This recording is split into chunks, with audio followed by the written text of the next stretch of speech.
In this video today we have Charlie and his 987 Gen 1 base Cayman. When Charlie purchased the car, it already had an aftermarket head unit installed and Charlie wasn't happy with the quality. It would cut out sometimes and give him all sorts of issues. So he's taken it down to this dealership. By the way, I'm not affiliated, this video is not sponsored with the guys that did the work here. This is just a video that Charlie sent in to me. So basically Charlie's opted for a Sony head unit install and it looks like it's kind of ticked all the boxes for him. Personally, I know my kind of like 987 unit is a bit kind of clunky. I love the lines of the bodywork of the car, but there's no denying some of the kind of the controls on the inside on the electronics are a bit dated, but that's just how it is at the moment. I kind of use my mobile phone for everything, so maybe one day I will get my head unit replaced as Charlie has done in this video. Let me know in the comments below if you have a 987, are you still running with the original kind of equipment or have you gone aftermarket, and if you have gone aftermarket, which one have you opted for? I know Porsche have basically brought out an old school looking unit, but it's modern, but that's more for the 911s. I'm not too sure if we've got one for the Gen 2 Caymans yet, but you know what, enjoying life in cars to the max. Hope you enjoyed this video, and until the next time, stay safe.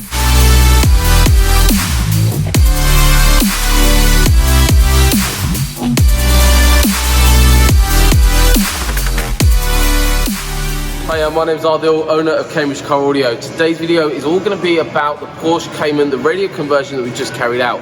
There's a couple of reasons why this customer came in to us to have the upgrade carried out. First of all was lack of sound coming from the radio, plus someone had also tried or attempted to install a radio not professionally. Something using called Scotch locks, which should never be used on vehicles. So if you ever see them, make sure you go see a professional, get them taken out and then make sure they're all soldered connectors behind the scenes. Obviously what we've gone for is all installed customer's own kit. We've installed a Sony unit that basically gives you a volume knob, which is really nice because on these Caymans, a lot of them, the automatics don't have any steering wheel control. So it's quite nice to have that volume knob, so ease of control of volume live directly on the unit. Inside the vehicle, obviously we've got the manual gearbox on the vehicle, but we haven't got any steering wheel control. So on this vehicle, you have a couple of different options in terms of spec from standard. So you have the CDR24 radio, plus you've got the PCM units as well from factory. That will all depend on what fitting kit we use and what leads and interfaces we need to make the audio work inside the vehicle.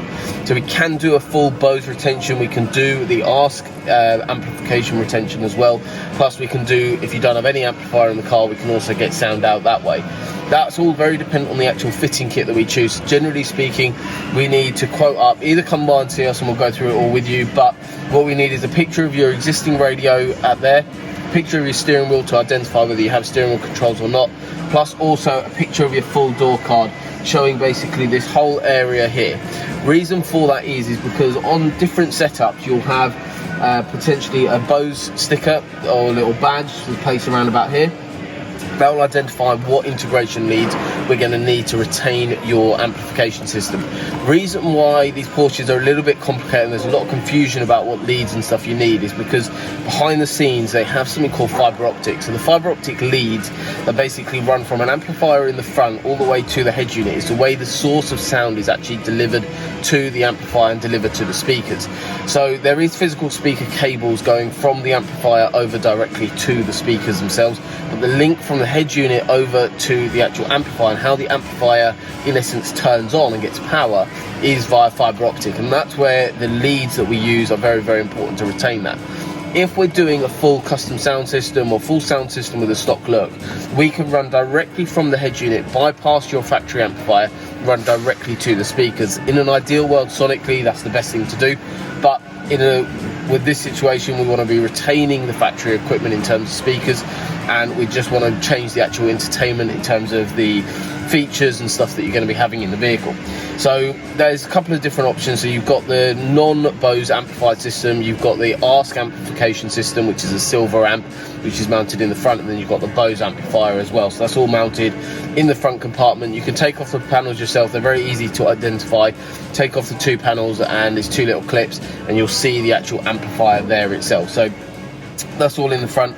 We're just going to turn the ignition on here. Maybe. There we go. We also have installed a microphone up in this location here, but depending on the trim panels, depending on your year of Porsche, we can also do a solution that actually has it integrated into a cluster up at the top.